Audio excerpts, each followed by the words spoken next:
ایران نے آبِ ہرمز کو دوبارہ بند کر دیا۔ ایرانی حکام کے مطابق امریکی کارروائیاں ختم ہونے تک آبِ ہرمز بند رہے گی۔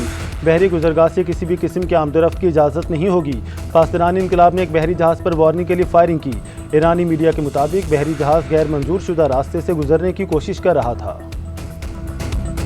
آبِ ہرمز میں کشیدگی میں اضافہ، ایران اور امریکہ کے درمیان براہ راست فوجی تصادم کا خدشہ۔ امریکی فوج کے آبِ ہرمز میں ایرانی اہداف پر حملے۔ ایرانی میڈیا کے مطابق بوشہر میں دھماکوں کی آوازیں، جنوبی ایران کے شہر اسلویلیا میں دھماکے سنے گئے۔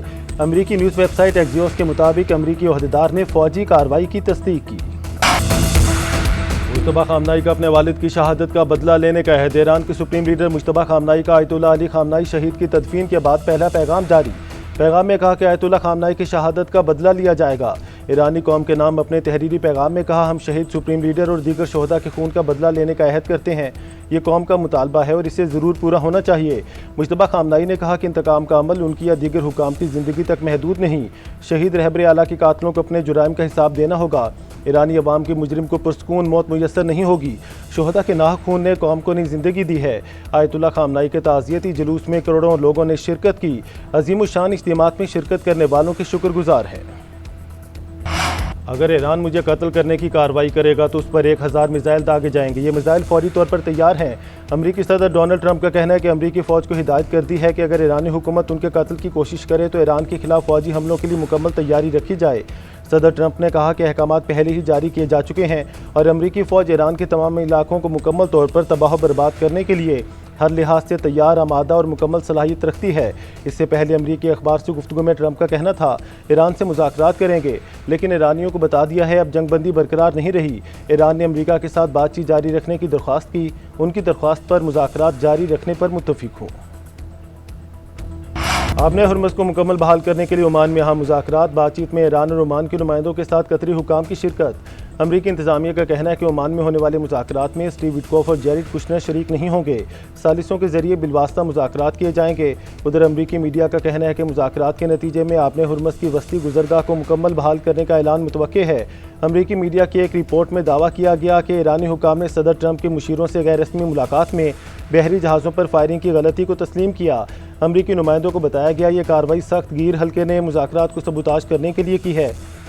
رپورٹ میں بتایا گیا کہ امریکی حکام نے مطالبہ کیا کہ ایران اس غلطی کو عوامی سطح پر تسلیم کرے اور آبِ ہرمز کو کھولنے کا اعلان کرے۔ مشرق وسطیٰ میں امن کے لیے پاکستان کے دوست ممالک سے رابطے۔ نائب وزیر اعظم اسحاق ڈار کا سعودی وزیر خارجہ شہزادہ فیصل بن فرحان سے ٹیلی فونک رابطہ۔ امریکہ اور ایران کے درمیان کشیدگی پر گہری تشویش کا اظہار کیا۔ دونوں رہنماؤں نے اتفاق کیا کہ تازہ کشیدگی کسی کے مفاد میں نہیں۔ خطے میں امن و استحکام کی کوششوں کو نقصان نہیں پہنچنا چاہیے۔ گزشتہ روز وزیر اعظم شہباز شریف اور ایرانی صدر مسعود پزشکیان کے درمیان بھی فون پر بات چیت ہوئی۔ وزیر اعظم نے ایران سمیت تمام فریقین پر تحمل اور بردباری کا مظاہرہ کرنے پر زور دیا۔ کہا ایسے کسی بھی اقدام سے گریز کریں جو خطے میں امن کی کامیابیوں کو نقصان پہنچائے۔ وزیر اعظم اور امیر قطر کے درمیان بھی ٹیلی فونک رابطہ۔ شہباز شریف کا حالیہ حملوں کے تناظر میں قطری عوام کے ساتھ مکمل یکجہتی اور حمایت کا ادا۔ خطے میں امن کے لیے سفارتی روابط اور بامعنی مذاکرات کا سلسلہ جاری رکھنے پر اتفاق۔ امریکہ نے ایرانی مالیاتی نیٹ ورکس پر نئی پابندیاں عائد کر دیں۔ سپریم لیڈر آیت اللہ مجتبیٰ خامنہئی کے مبینہ مالی معاون علی انصاری سمیت 13 افراد اور اداروں کو بلیک لسٹ کر دیا۔ ایران کے ایکسچینج ہاؤسز سمیت متعدد کمپنیاں پابندیوں کی زد میں آ گئیں۔ امریکی محکمہ خزانہ نے دبئی میں مقیم ایرانی بینکر اور کاروباری شخصیات پر پاسداران انقلاب کی معاونت کا الزام عائد کیا ہے۔ پابندیوں کا مقصد ایرانی قیادت کی عالمی مالیاتی نظام تک رسائی کو محدود کرنا اور غیر ملکی زر مبادلہ کے ذرائع منتقل کرنا ہے۔ ایران نے جنگ کے دوران ڈرونز کی پیداوار میں 3 گنا اضافہ کر دیا۔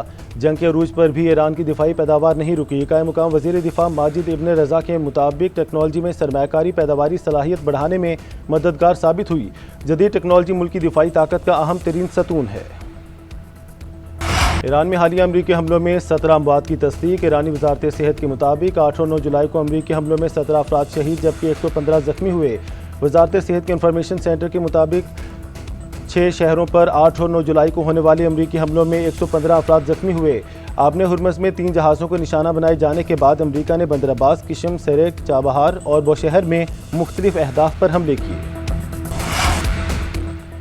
بلوچستان میں بھارتی حمایت یافتہ فتنہ الخوارج کو سیکورٹی فورسز کا بھرپور جواب۔ پولیس چیک پوسٹ پر حملے کے بعد آپریشن شعبان میں مزید 21 دہشت گرد ہلاک۔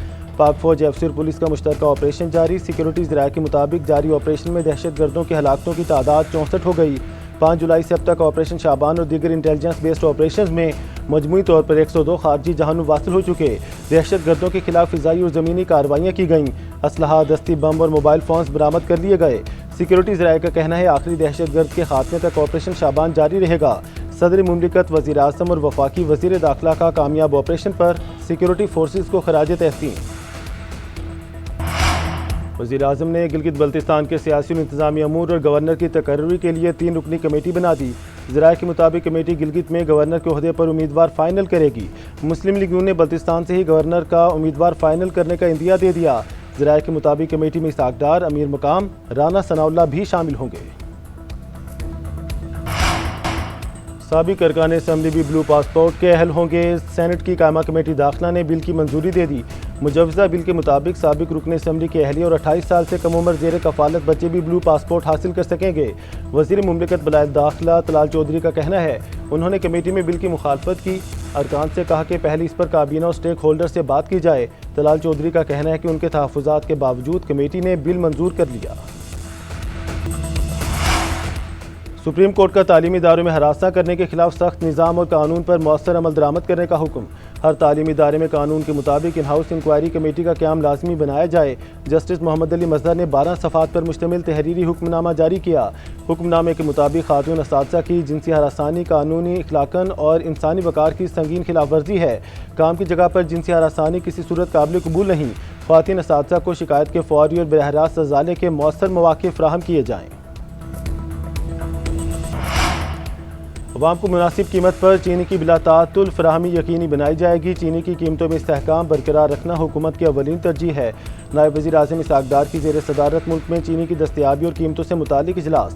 ذخائر، پیداوار اور قیمتوں کی صورتحال کا تفصیلی جائزہ لیا گیا۔ دوسری جانب اسحاق ڈار نے اقتصادی سفارتکاری کے فروغ پر بین الوزارتی اجلاس کی صدارت کی۔ پاکستان کی اقتصادی سفارتکاری مؤثر بنانے کے اقدامات کا جائزہ لیا۔ نائب وزیر اعظم نے عالمی اور علاقائی سطح پر پاکستان کی معیشت کے فروغ کے لیے کوششیں تیز کرنے کی ہدایت کی۔ لاہور میں 12 سالہ گھریلو ملازمہ کی پراسرار ہلاکت۔ نصیر آباد کے گھر میں کام کرنے والی 12 سالہ بچی اچانک دم توڑ گئی۔ لواحقین نے الزام لگایا کہ بچی کو تشدد کر کے ہلاک کیا گیا۔ ابتدائی معائنے میں بچی کی موت فوڈ پوائزننگ کے باعث ہوئی۔ پولیس کے مطابق بچی کے جسم پر کسی قسم کے تشدد یا زیادتی کے نشانات موجود نہیں۔ موت کی وجہ فرانسک رپورٹ میں واضح ہو جائے گی۔ ملک کے کئی شہروں میں تیز ہواؤں کے ساتھ موسلادھار بارشوں کا سلسلہ جاری۔ راولپنڈی، اسلام آباد کے بعض علاقوں میں 52 ملی میٹر بارش ہوئی۔ مردان، ہری پور سمیت خیبر پختونخوا میں بادل جم کر برسے۔ پنجاب، کشمیر، خیبر پختونخوا اور بلوچستان میں مزید بارشوں کا امکان ہے۔ ملک کی بلند برفانی وادیوں میں درجہ حرارت معمول سے زیادہ بڑھنے کا رجحان برقرار ہے، جو گلیشیئرز کے تیزی سے پگھلنے اور سیلاب کے خدشات کا باعث بن سکتا ہے۔